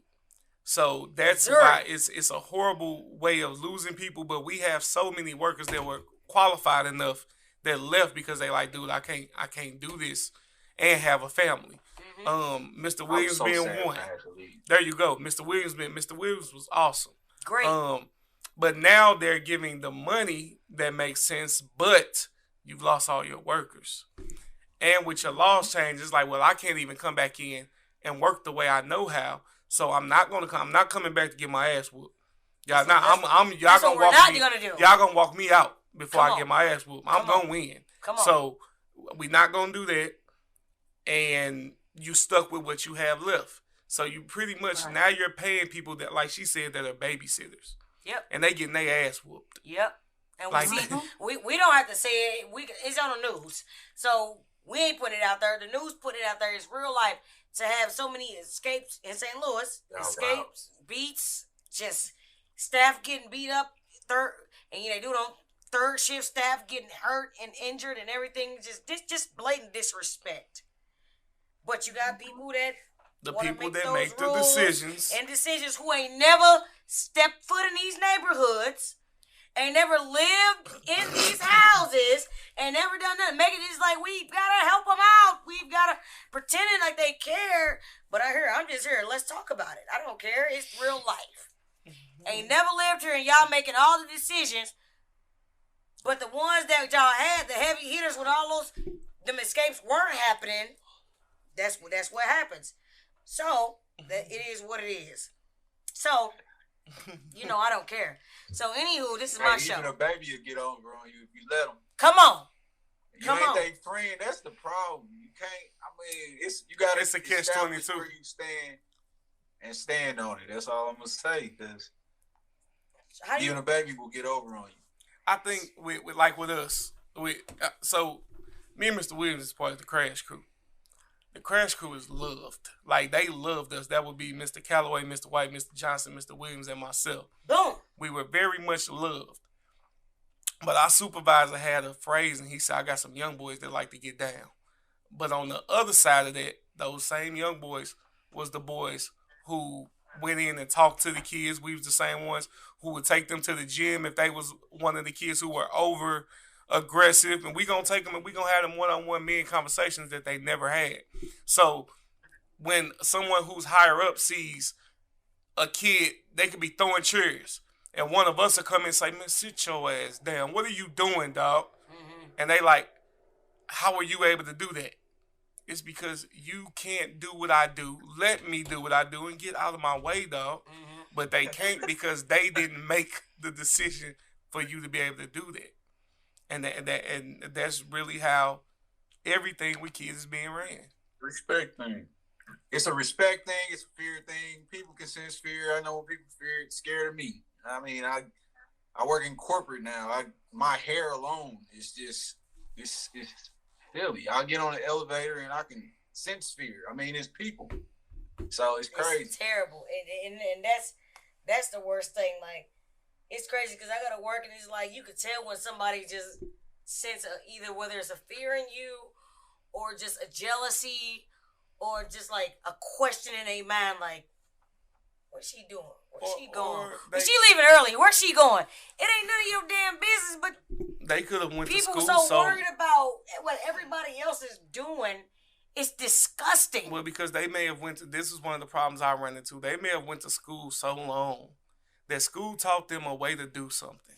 And that book taught them that that's not the way or the correct way that I should be doing that. And when they see me do it that way, it disgusts them. Oh, my God. But it worked. But they forget about perspective. They forget about circumstances. They forget about it ain't none of your damn business. They forget about all these things. And people really focus on what you're doing because what's understood don't gotta be explained. If you understand the fact that I might have spoke to that person or that person or that person about what's going on, the people that I have to get an understanding with, then you wouldn't be worried about it. No. That's like if Nick worked with me and he walked out of work an hour early, I don't give a damn. That's Nick business, baby. Because I don't know what's going on behind closed doors. I don't know about his family, his friends. I don't know about nothing that he got going on. It ain't my business. It ain't my place. I don't care. I'm not leaving. It ain't none of that. But everybody don't think like that. No matter how much of a perfect worker you might be, somebody is going to be there and be bothered by your energy. And I think no matter if it's whatever it is. I think we got to a point, especially with us. Us working our second shift, we were gonna do it our way, and it is what it is. If y'all got a problem with it, come talk to us later. But right now, we doing what we got to do. And first shift never had a problem with it. And it's, third shift they rooted us on. Great. Yep. And they were like, please do it because we can't. Come on. You know what I think it is that we could explain why we were doing what we were doing. It worked. So when they come to us, like we weren't afraid to get in trouble because it was like it was necessary. Pull the cameras, man. It's necessary, and when you write that report and put those facts in there, understand who we dealing with. You gotta understand we had some high profile cases in there. Very high profile. Very high profile cases that if people pull up in the news, it's like, yeah, I had him. People that are sitting in prison right now that ain't finna get out soon. It ain't too many grown people killing and murdering people. We know who doing. We had them right there. They with us. And that go with the next question. Where is it at? I had it. How do you think aggressive juvenile detainees should be handled? I'm clear across the board. I handle them the same way I handle the ones that ain't aggressive. Come on. Because you have to be the same, consistent. Firm, fair, and consistency. That's it. Yeah, I mean, that's it. If I can't judge you, if you say you had a issue a month ago, I had issues when I was a kid too. If I lived by that, then they would never gave me a chance to do anything. Come on. But if you had an issue a month ago, you manned up on it. You said, okay, well, I know I messed up. That was me. I just told somebody that's part of being an adult. Own your shit. You're wrong. Own your shit. So if you did that and you ready to show me something different, man, I'm riding with you. I'm gonna ride with you just as hard as I told that ass up when you was doing wrong. Come on. So I mean, consistency. That's it. How should they be handled? I believe in reciprocation. Come on. So you know what to say. If you, it's hard to say. Y'all know what I'm saying though. If you giving it, I'm gonna give it back to you. If I need, it has to be done. If it's a strong kid, bro, I'm using my grown man strength. That's sorry. it. You got survival. You got to because they gonna. You have no choice because either I'm going home to my kids, I'm going home to my family, my friends. I'm going home, but I'm dealing with a murderer right here. Who's just letting me know. Who happens to be a kid. He happens to be a kid. Who happens to let me know he don't give a damn. And he'll do it. And he'll do it. F you up too. Okay, what we won't do is that. And what we will do is survive and go home tonight. Because that's what I won't be taken out. And 2 of me and 13 of them on this unit. Okay. And for our old heads, our OGs over there, it's 30 of them on the unit. Come on. So you gonna tell me I got one telling me and I know 6 of his partners in here, nigga, I'll kill you. And you want me to say, here, let me pat you on the back and walk you and say, it's not gonna happen. And you don't pay enough for it. I don't think there is enough pay for it to happen. There's not enough money for me to allow somebody to kill me or damn near kill me. Mm-hmm. And I just sit here because you say, well, he's 17. You basing it off of he's 17. You got politicians doing dirt, but you gonna tell me he's 17 so I let him beat my ass? That's what we're not doing. It's not gonna happen. We had an example. Man, I don't like pointing out. We had I had a 12-year-old example. I got a 17-year-old example. Was in school and put a teacher down. Mm-hmm. He came in detention. Remember? Yeah. And he came in detention bragging about it. Yeah. I remember that. And he was like, y'all seen what I did on the news? Yeah. Yeah. And he didn't do that in detention. No. So it's a way to. And wait a minute, and to piggyback on that, to not make it seem like it just means we this big tough rough thick. Nah. In school, his mother or father, whoever, is able to come up there and act a damn fool for him. But in detention, you can come act the fool. It's gonna fall on deaf ears. But give us a week. And by a week, that young man is having conversations with people. He asking for what he wants instead of trying to demand it because you're not in the... Bro, we just breaking you of saying, look, you ain't got to do that here. We actually care about you. What do you need for me to do? And once you break that tough shit, we got you. Yep. But that goes back to let me pause. Let me say this. In school, Your parent might be saying this and that, but in school, you got teachers who are not trained to do what we as detention people could do. Well, they should never have to even face it either. Right, that's what I'm trying to say. So when he come in and he's saying all of that, and you have to remind him, wait a minute, school, man, your mama was coming up there. Your mama can't get back here. She can't come back I here, used to tell them all the time, I'm your daddy, state your mama. Look, okay, exactly. And then you got kids who look like, oh, this teacher can't do that. She teaches science, but let me tell you something. Come to Juvenile, we're going to teach you life and science, motherfucker. And you'll be surprised how many of these same kids are the kids that call me when it's hey, Swin, can you help me get a job? Why? Because he know I care. But you want to tell me how to be me. You gonna tell me how to raise 13-year-old me and I done got through it? Come on. You can't tell me how to get through me. I did it.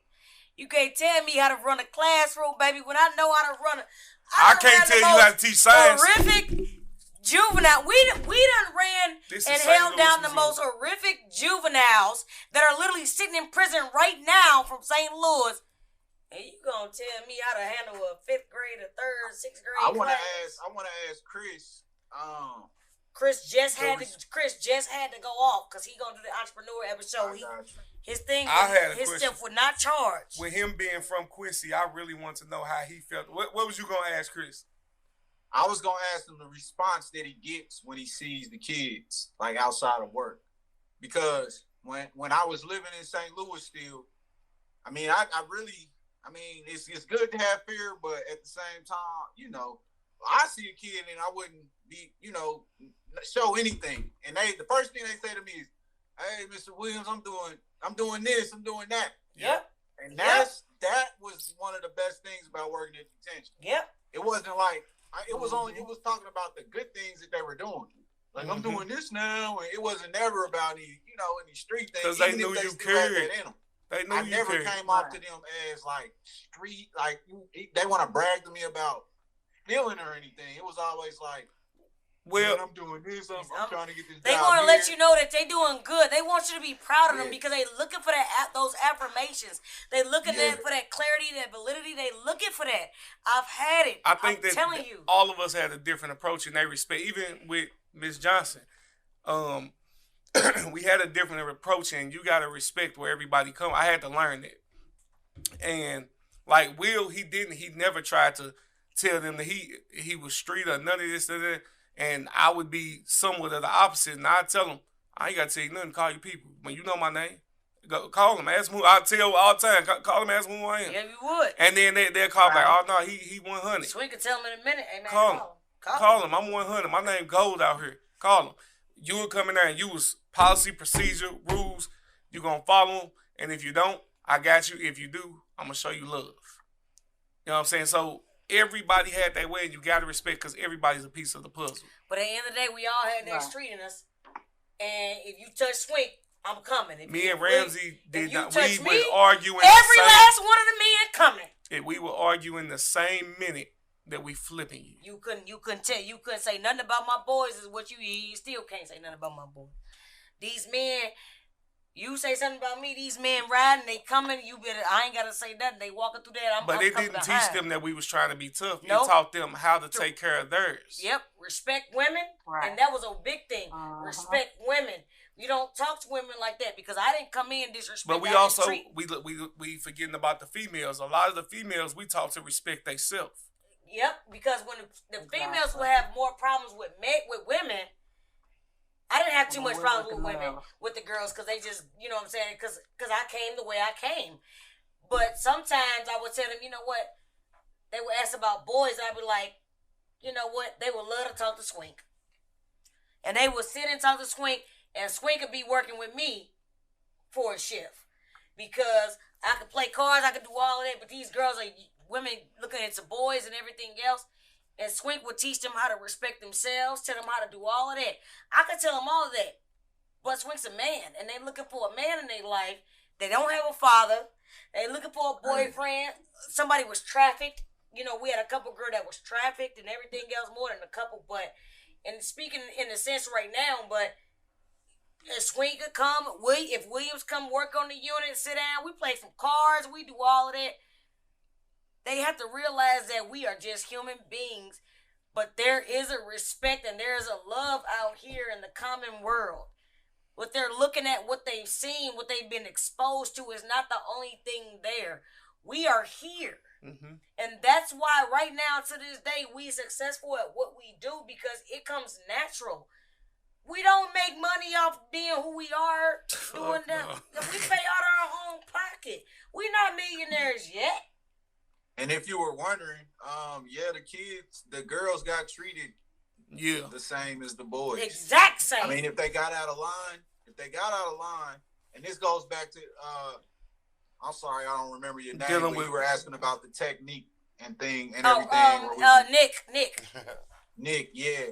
That goes back to that. Like, you can't, I understand, in those type of environments, you really had to do the same type of thing. My hardest restraint ever was with Ramsey in that hallway with a female. When that girl climbed up that wall on me, and outside of the cafeteria, you cannot go different. Office, right? You cannot go different with the females because you will get yourself hurt. No, you cannot assume. I snatched her. I'm not gonna use the word. Yeah, no, I'm gonna use the word. I got upset because he was like, "It's a female, whatever." But I had to literally snatch her up because at this point she was beside herself. She was out of control. And Swink, as a male, a strong male, like, no, okay, I'm a strong female, so it'll look different from coming from me. Let me snatching him up or whatever. But the thing is, we worked together. We stayed within restraint. And she wasn't hurt. And she was not harmed, but I guarantee, but she stopped and she knew after that, hey, this is what it is. Where there's no fear, there's no respect. This is not that type of party. This ain't the streets. This ain't your mama. This ain't the teachers. This ain't none of that. We are trained for safety and security purposes only. Yeah. I feel like they kind of, sometimes, you had to break that right when they got in there because, they can come in thinking, I'm a girl, I can get this off. Yep. And I learned the hard way. Mm-hmm. It was a female and just using tactical restraint and everything. And it was a female, and it was like one of my first experiences, and the girl got away, and it was more damage than it had to be. And that's because I approached the situation wrong, thinking it was a female. Right. Nah, everybody got the same treatment in there, and so. But that goes what we was talking about early on in the conversation about how now these days women are out here putting out hits. They out here doing the hits. They doing the hits. They doing all of that. They ending up dead and everything else that goes with that. Everything has escalated, and it goes back to what we were talking about. It's a dangerous world out here, and so you got to be trained. Unfortunately, you got to be trained to survive out here, no matter what. You can't look at here, me and Mr. Laura. You know what I'm saying? I got a 12-year-old. I got a him down 12-year-old male, and you're like, oh my God, he's 12. A 12-year-old stealing big body cars, calling you bitch. Excuse my language, but don't, because these are words that are being used by kids and everything out, spitting on you and everything else. Pissing in cups, throwing them out. His exact words to me was like, bitch, I beat your ass. Sir, this is the wrong one. Now you go down. And now it's two of us. And now that's it, that's all. But you 12, but people would be like, oh, 12. I had a pulled thumb muscle. I was injured because how I had to restrain this kid without injuring and hurting him and maintaining my safety and my security and my job. Because if he wasn't 12, it would have been a different ball game on the streets. You wouldn't have lasted 3 seconds. But understand, that's what our job, that's what comes with the job. It's just like the woman who got on that little girl. If she she didn't do it the technical way, but if she really wanted to hurt that little girl, she could have. Come on, yes. She did restrain herself. Some people always talk about what you should have or would have done. Have you ever been punched in the mouth? If you've never been punched in the mouth, don't talk about how you would react to being punched in the mouth. If somebody robbed you or somebody hemmed you up, you can't tell me nothing. You ain't never been through it. If you ain't never had nobody come try to swing on you and you had to immediately object. If you ain't had I've had a dude that had 30 years. He know he ain't going 30 nowhere. years in Texas, and that's what he said. I ain't going nowhere. Bite me. Like, I mean, I've had... And if you knew what they taught us to do when somebody bite us, you would laugh. Look, Right. quit playing. I had one who was so mad at me.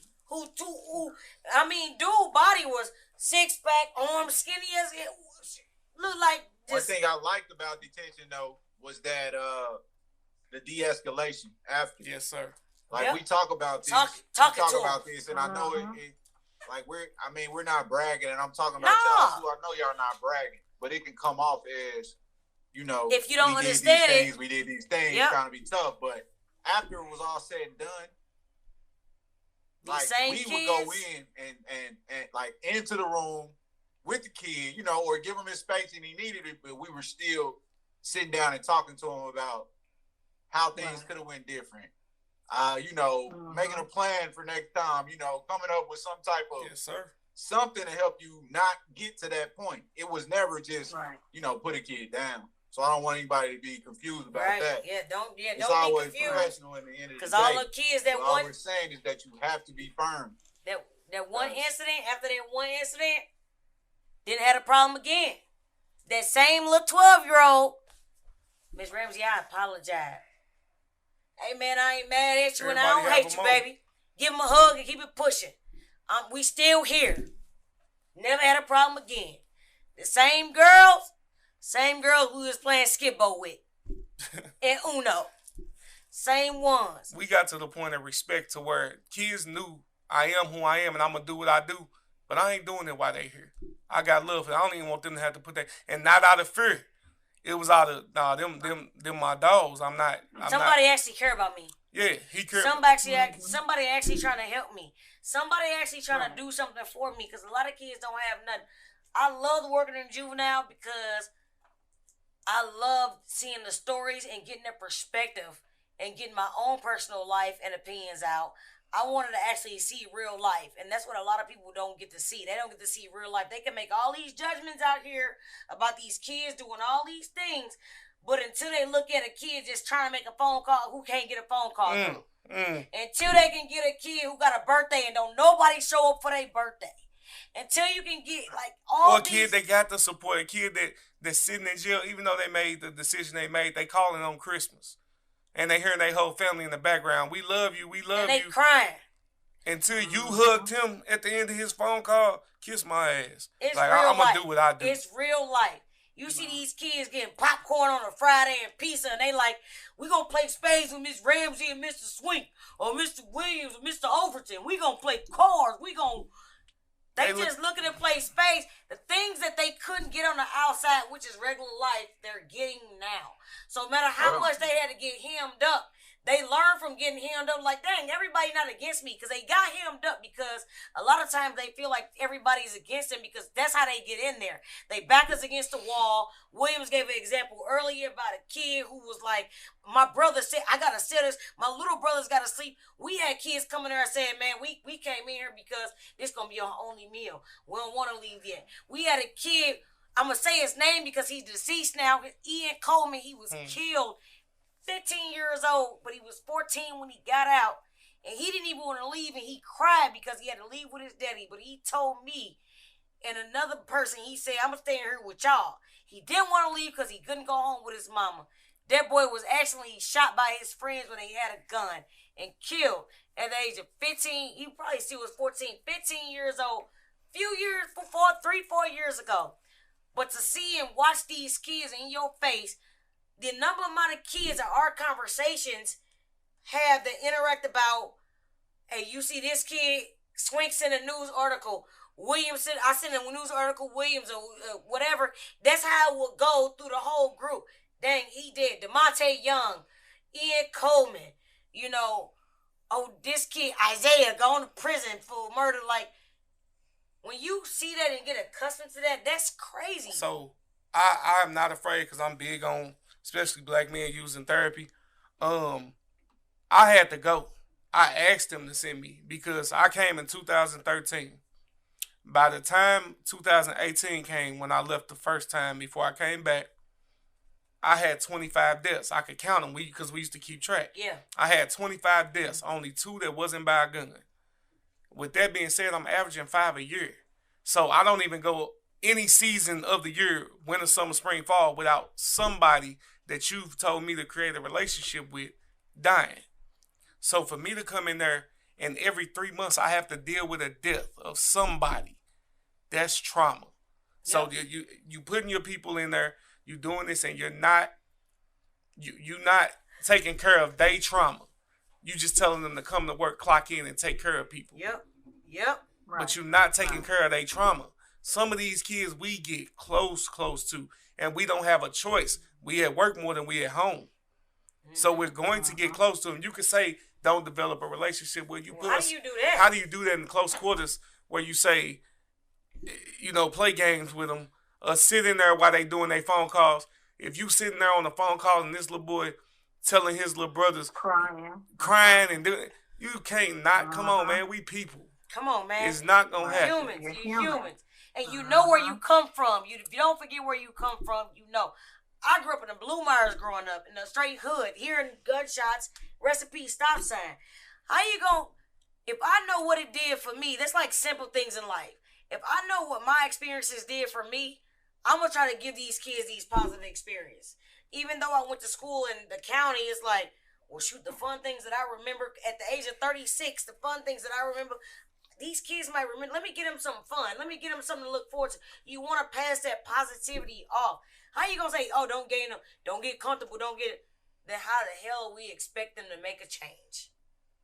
You got to be vulnerable at some point. You got to tell them the truth. Because if I grew up in the hood, what I look like telling them I'm in the suburbs, and I'm going to tell them the truth. Hey, man, I grew up right over there. How can you relate to them if you're not being honest with them? And I used to always tell them where I came from, but I would glorify where I was at. Come on. And I used to always tell them, hey, it's cooler over here, bro. Come on. I told all the kids, hey, it feel good not to have to come on, look over your shoulder all the time. Okay. I say, yeah, I'm still on swivel. I'm prepared, but I ain't paranoid the way I was. Right. And you ain't got to be either. Right. You know what I'm saying? And some of them, I feel like they definitely respected. I seen more kids that wanted to change than that didn't, but they just circumstances. Life be lifing. That's it. And it's hard. That's a decision, especially if you're in that position, that's a decision that's hard to make. It's hard to make. That's like if you tell me stop dealing with kids or whatever, say fuck it, stop dealing with kids, blah, blah, blah. That's hard when you know what's out here and what's necessary. I had a boy, and this was one of Williams. He was everybody know who they call my boy in the beginning. He was a guy who had a lot of knockouts up on his belt. I don't say these kids' names, and especially the ones that's incarcerated. But this was my guy, and a lot of people did not mess with him. But sometimes even when I think about it sends chills through me because it's like the relationship we developed, he did not change. But I still checked on him. I tried to get him in the Job Corps. Little stuff like this, telling him he got to get away from here. That man called me the day that he committed his last crimes. And the only thing he said was, you good? I'm like, what you mean? I'm straight. I'm at the crib. I'm finna go to work. He was like, but everything good with you out here. You ain't got no problems. And I'm like, the fuck? What are you talking about? I'm like, no, I'm good. What's up, nephew? He say, no, I'm just making sure. That man was checking. He knew he was finna crash out. Mm-hmm. He was checking to see if I needed something done too, because I know what I'm finna go do. Mm-hmm. I know what he was doing, but I didn't know it then until he did what he was doing. Right. They don't understand how much these kids will do for you or how hard they'll go for you if they really know you care about them. Now, reverse. I had kids watching my car as a PO. Now reverse that. Man. Take it to a kid who thinks somebody care about them, who giving them fake love, but that's telling them, yeah, go ahead and handle that for me. These 14, 15-year-olds, they influenced. Yep. Like this shit deep. Big and this time. just this is the top part. This is just if the we surface. start This ain't digging even down here. and we don't want to care about people's names and all that. Right. Come on, man. You know deep. what to say. Big time. So this is just we gonna let it ride. I got a couple more. How do you think these parents can assist juvenile detention officers and stuff? Johnson, what do you think? I think they need to start being more open-minded and honest with their kids. These parents are not, for one, these kids are doing dirt, like Swink was saying, these kids are doing dirt, and the parent is just like ignoring it. Like, my kid is the best at, but no, your kid is doing criminal acts. You need to be honest and upfront about that. Your kid's doing, and we need to help you you and your child in some type of way. It just gets ridiculous and it gets out of hand. And like we said, that kid goes from detention to TJJD, and from there they go to prison. And you think that's okay, but it's not. Yep. I think one of the worst thing, and like she said, they think it's okay, but one of the worst things I heard the parents say is, "You remember what you did, or you act like we didn't do it." Well, ma'am, I don't want my kids to do what I did, so I'm not gonna compare what I did to what they're allowed to do now. Facts. So if you saying, yeah, I fought every weekend, you damn right, but that's not acceptable. We And don't why need would to now. Why would I make that an acceptable thing? So that he can go do exactly what I did. So that he can. I don't like. You supposed to learn from these things. So I think the parents need to realize what they've been through. And I understand it's hard to think about the situation while you're still in it. But unless you just want to keep the wheel rolling, and you want to see them go through exactly what you're going through, you have to let them know, like, look, for real, like, this, you got to stop this shit. Or if you can't provide a different lane for them, take the humility. Let somebody else provide it. And I ain't saying give your kids away, but put them in a different situation. Put them in different surroundings. There's plenty of groups out here that if you are honest with yourself and you go say, hey, look, I don't want my kids going through what I'm going through. Yes, sir. I need y'all to do this for me. Correct. I ain't strong enough. Come on. Honesty. Honestly, Keep it funky. I ain't strong enough. What can you do for me? They'll help. Williams, what you think? I'm gonna stick with what I was saying. It's easy to do what's easy, which is to give in to what your kids like want or feel what is right at the time. It's not easy being a parent at all, and so I know that I have 2 children, and it's not easy. It's easy to give in, but you gotta be firm. That's the thing. You gotta stand on something. I mean, yeah, they're gonna be upset that you told them no, and it might be a little friction for a while, but maintain that consistency. Maintain that consistency, huh? Yeah, that's important. I mean, it's easy to do what's easy. We all know that, and when we do that, we're only hindering, the kids. So I don't know. Sometimes you got to be firm. Tell them what they doing wrong.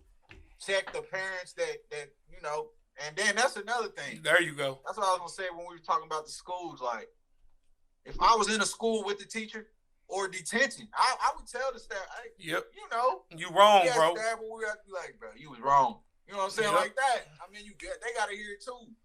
That authority stuff is, it's a thing. But yeah, one of the things, gotta be firm, and it's easy to do the easy thing, but sometimes you got to do the hard thing. Go the long way sometimes. That's all. One of the things I was going to say, I made a status a little while ago. I was like, I hate disciplining my kids, but it's necessary. Seeing your kid hurt is never a good feeling. But sometimes you have to let your kid touch that stove. Come on. Like, you got to let them touch that stove. I bet you they won't touch it again. They might touch it again. And they might. But you tell them, I told you not to touch that stove. Come on, you know what to say. I told you, it's hot, ain't it? The most powerful way to learn something is natural. That's a natural consequence, bro. Yeah. You touch the stove, you got burnt. You learn from that. Yeah. And sometimes you got to see. Consequences me saying, don't you touch that stove. Now you don't even know that the stove, what it feel like. Or the worst thing you can do is when they touch the stove, you try to whip the stove ass. You know what I'm saying? I told you not. The stove hot. Stove been hot his whole life. Everybody knows the stove hot. Told you not to touch it.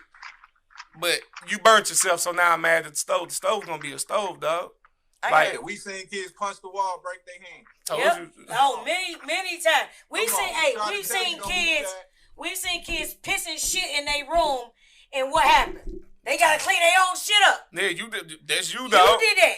They realized, okay, well, I guess that's not a good idea. Because next time I'm gonna have to clean that up myself. Right. But exactly. if you, as a parent, say, I told you not to do that, blah, blah, blah, but the whole time you give said me the mop, I'm going to clean it up. Man, I'm gonna tell you like this, and this might be something you might not want to do with a kid, but I don't know. As a man, the easiest way for you to start really manning is to not want to be on the bottom. Yeah. The bottom is the bottom, and it's hard down there. Somebody that always reaches down and grab you, they not letting you learn how to be a man.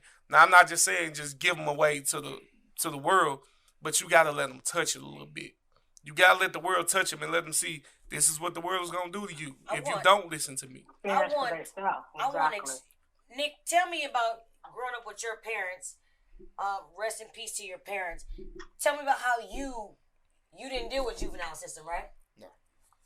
How did you deal with getting in trouble and everything of that with the conversation that we have going on right now?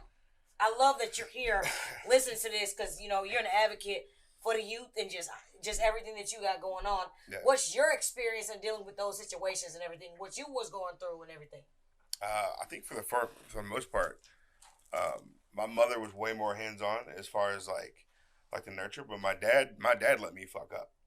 My dad let me make mistakes. Come on. And I see it with I got a niece now, and like my sister and my brother-in-law, great parents, but there's some last weekend. She gets ready to go to bed, and she's sitting on the couch with her little tablet, very, very nice life. And she's like, I want a water, Daddy. And I've seen him go up and get that water. Meanwhile, she asked me, you got legs, you're very young, go ahead and get that water for yourself. Right. You love to do things on your own, go ahead and do it. But back to my dad let me make a lot of mistakes first. But if I messed up, if I did something stupid, and this is one thing he always says, I'm only do it once and figure it out. If you do it twice, you're stupid. Yeah. Come on. Love and it. I knew if I did something that stupid, it was hand on the back of the neck, walk past me, go to your room, and I can feel the wind right now in my neck with that. Right. Okay. But also my dad was very involved in who I was around.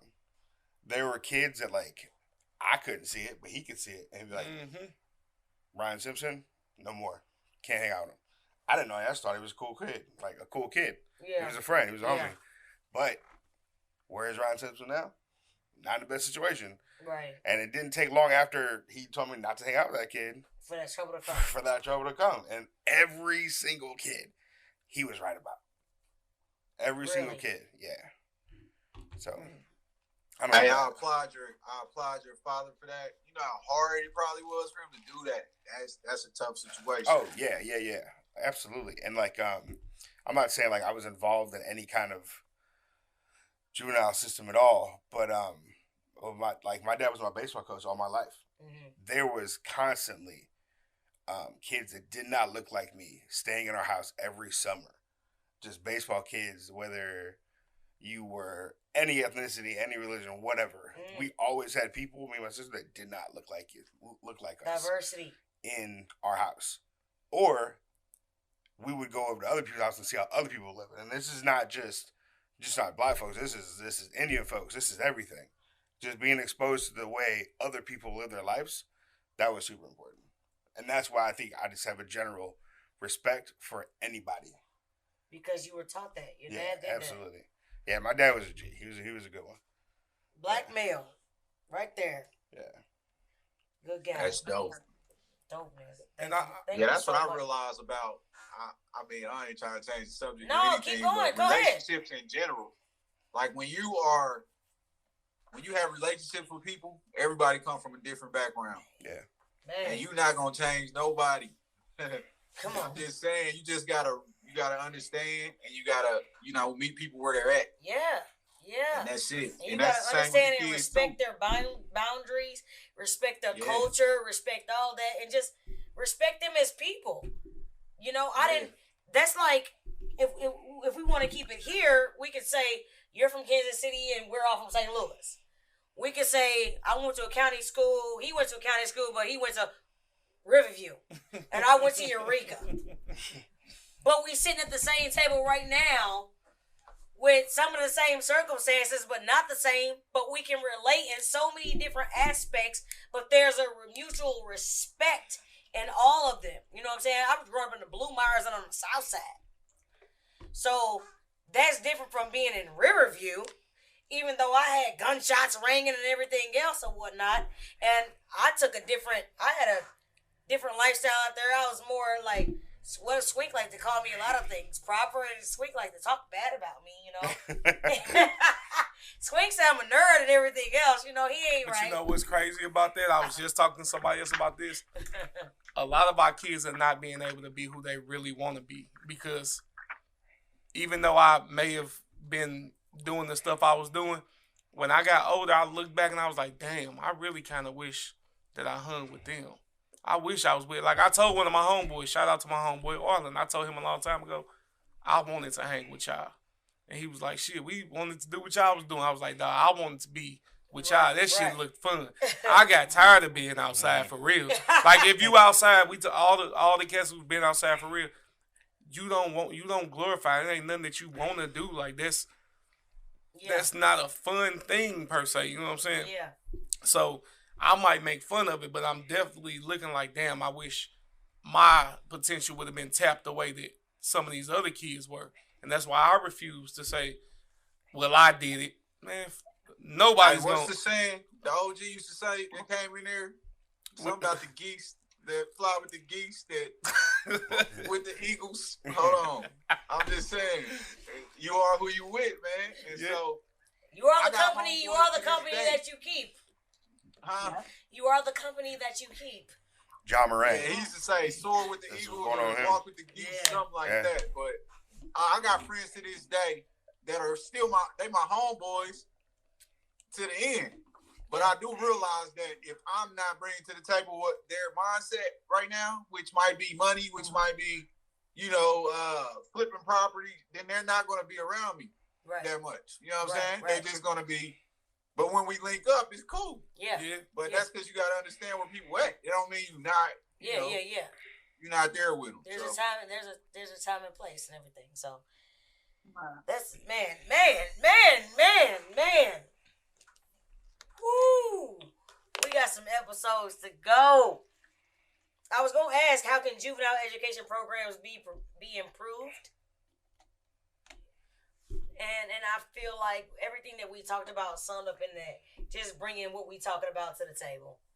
Giving these kids the information that they need to be received. Allow them individuals that look like them, or allow individuals that are open to perspective. Allow people who are open to experience and understanding and acknowledging vulnerability. All these things. Do not just keep it in on what you want. You can't teach me what you want me to know. Teach me what I need to know. And I feel like that is super important, not only in juvenile detention or anywhere else. I believe in schools before they even get to the system. In the schools, because you got teachers that are teaching the subjects that they're trained to teach, that they go to school to learn about. I love science. I'm teaching science. You know what I mean? But they want to disregard what's really going on. They don't want to talk about black, white, Mexican, Hispanic. They don't want to talk about any of those things. Afghan. They don't want to talk about cultural barriers. They don't want to talk about nothing else.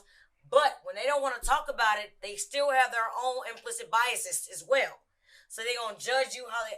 When I tell you, when I talk about is what I see, these topics are brought to you. Season 3 is still brought to you by the youth. These are topics that they want to talk about.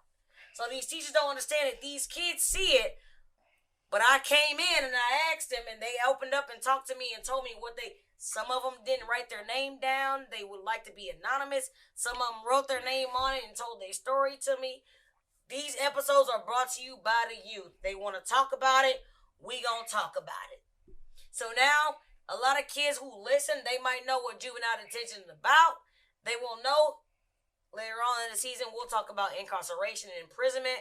We'll have people that's done that. We'll talk about entrepreneurship, things we talked about. We're here to talk about everything that's going on in life. We talk about life circumstances, what's going on, real deal. We're focused on personal experience, professional experience, and personal knowledge. And what I want to say is thank you all for coming in, talking about these things. But before we go, everybody got to do a good people, good people. Johnson. Yeah. You got to say good people, good people. I think Good she headed people, out. good people. Hold on. Williams has something to say. Go ahead, Williams. Don't say nothing, Williams. Johnson, say what you got to say. Good people, good people. Okay, Williams, let me hear you then. Oh, I thought she had left. Nah, you already know. Good people, good people, good people. You know. Sweet. What? Here he go, boy. I tell you, every time. Cause man, I don't be liking all this screaming and stuff, man. You feel, no, good people, good people. Nick Williams, what you talking about?